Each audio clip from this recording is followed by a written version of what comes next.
My guest today is Olivier Blanchard, professor of economics at MIT and a top macroeconomist. He was the chief economist of the International Monetary Fund during the sovereign debt crisis, and today he heads the expert commission that will advise President Macron on how to design the post-COVID economy. Merci, Olivier. It's really great to have you here. Thanks for dedicating some of your time to explaining and to giving us your insights. Let's start from the more general overview of where things are right now. How do you see, what's the landscape? How do you see things evolving right now? What's your sense of where we are at this moment? So I think where we are depends on where you are, whether you're in the US or in Europe. But I think there are commonalities. I mean, it's really important to understand that the slump was a policy decision, was based on very good reasons for health purposes, but it was a policy-induced decision. And so I think that's very important to remember. So the worst was at the beginning when we basically had lockdown. And I'm fairly confident that from then on, it just goes up.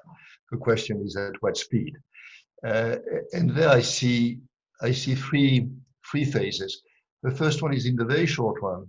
The very fact that you end lockdown and you allow firms to start again, even not at full speed, but just start, you're going to get a mechanical effect, which is you're going to basically make up part of the fall.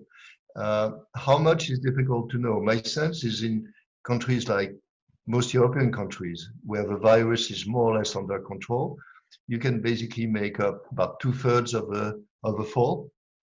In the US, where things are not so good, and people are going to continue to do physical distancing, not going to go to the office because they are scared and so on, I don't think we'll see a lockdown, but we'll see something like it. And then it could be that we only do half up, rather than 2/3. That's, I think, for the next few months. Then you have this period between the end of this one and the vaccine, as a metaphor. But the time when basically we can stop physical distancing, restaurants can go back to the way they do business, people take planes without thinking too hard, and so on and so on.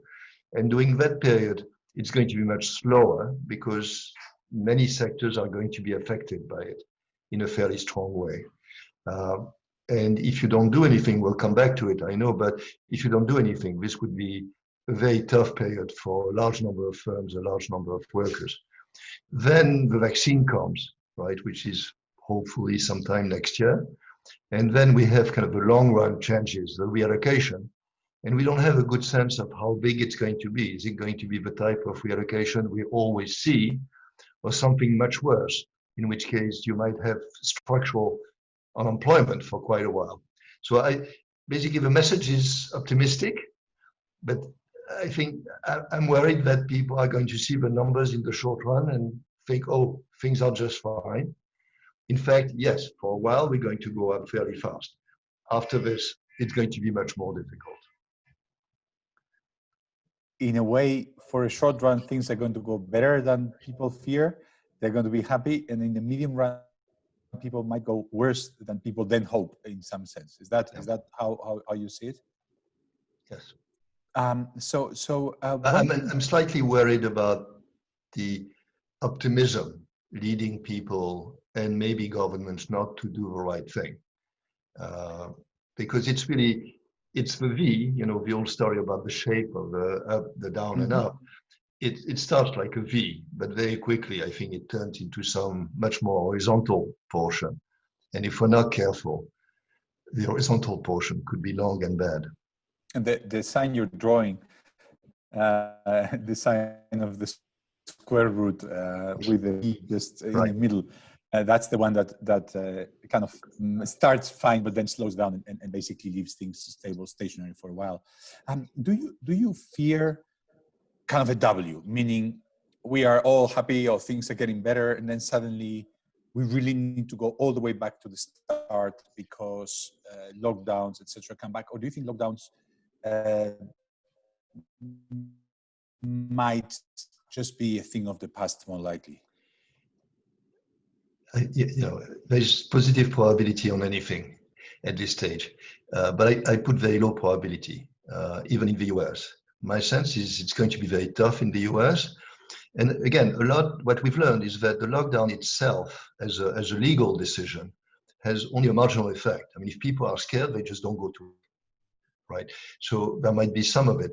A formal lockdown, I suspect things would have to be catastrophic for governments to do it again.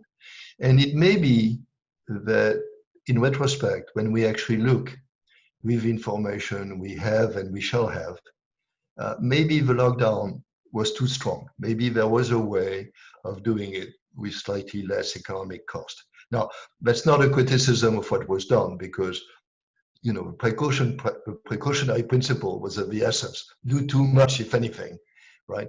But it may be that it turned out to be more costly and more psychologically costly and maybe more politically costly than we anticipated. And so I think even the US government, even if things go very bad, will be very reluctant. So I think what we'll see in the US is a lot of deaths and growth, some growth.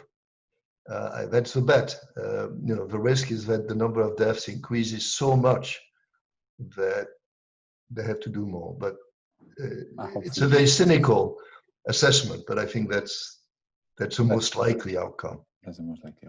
But now, after a bit of diagnosis, we move to the policy response. You've been arguing in favor of shifting the government's fiscal stance by slowly, little by little, starting to withdraw some of the exceptional measures. What would be the horizon?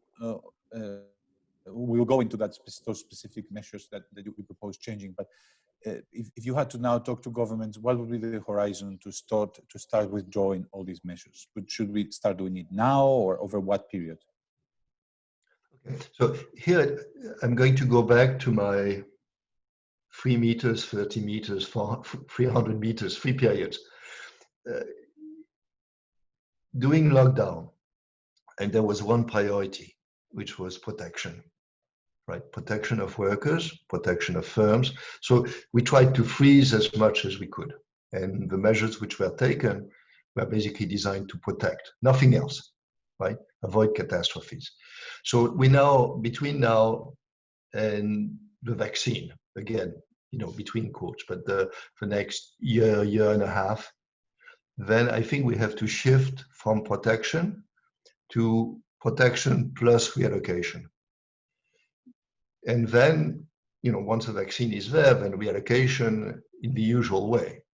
We're basically back to a world in which there has to be reallocation and we have to allow for it with a social safety net, but we're back to pre-COVID. So the intermediate period is what we should be focusing on now. It doesn't make any sense to make plans for 2025 with respect to that, right? So we have to think about what measures do we take now until this random time. We don't know exactly when we can basically be more relaxed. And here you want to move, but it's clear that the unemployment rate, when you include the partial unemployment and so on, is extremely high.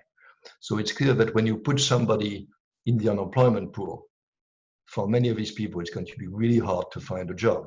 Another way of saying this, it's totally useless if somebody somewhat productive in a job to put them into the unemployment pool, hoping that they'll find a better job. So I think that's the first thing. And the second thing is that, again, think of the two types of shocks. There are shocks which are going to go away, right? So do you take the shocks affecting restaurants again? It's a marvelous example because we can all think about it, right? Do you basically want to let them just all fail, only to have to recreate the restaurant industry in a year and a half, right? If we knew that the period was 10 years before we have a vaccine, then we would think, maybe we don't have restaurants. But here we're quite sure that we want them. And so we really don't want to let restaurants go down the drain. You don't want workers to get put into the unemployment pool, right? So I think you have to be very careful about moving from protection to reallocation. And you surely want to protect most of the sectors, or most of the firms in the sectors which are subject to this temporary shock, so that they survive. And when the vaccine is there, they're still there alive and they can grow again. So let's now shift from little and from micro kind of issues, firms, etc., to monetary policies and inflation and all these issues. Basically, most economists believe, okay, we have a deflationary shock. There is little demand. There is going to be even less demand as people are worried potentially, etc. So most people think this big influx of financing from central banks is not very worrying from the perspective of generating eventually inflation.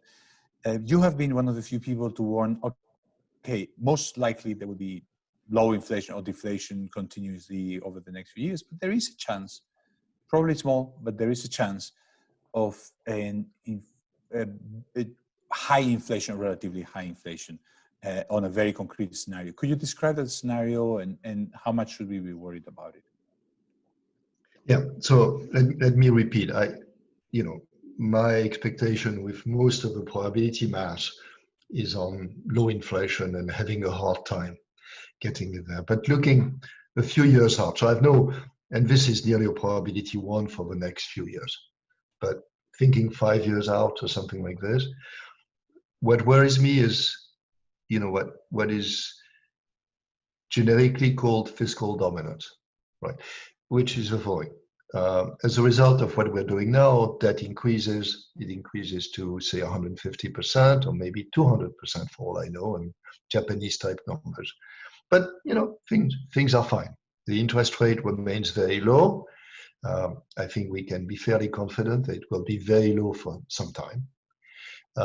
And so, the debt burden is not too high. It's fine. Now, suppose that for some reason, people become more optimistic. There are all kinds of opportunities for investment. Investment picks up. Aggregate demand becomes stronger, right? And we have potential overheating, which would be nice. And central banks say, well, we don't want to have overheating. We want to keep the economy at potential, but no more. And so we really should increase the interest rate, right? So in the jargon of macro, the neutral rate increases, which again, the markets give very little probability to over the next 5-10 years, but there's a distribution. And so then what happens? Well, the Fed says, well, we really should go from 0% to maybe 3-4%, right? And then I think they get various phone calls. So the first one they get is from the then president. But if it's more than 4 years, I'm fairly confident it will not be Trump. But that the president says, look, we have this debt burden. We have 150% debt. You're going to increase the rate by 400 basis points. Where do you think we're going to find the 6% or whatever, 7% increase as a ratio to GDP that we need to just sustain, keep the debt constant? And then what happens depends on the independence of the bank. I mean, the right answer from the central banker is, well, wrong number.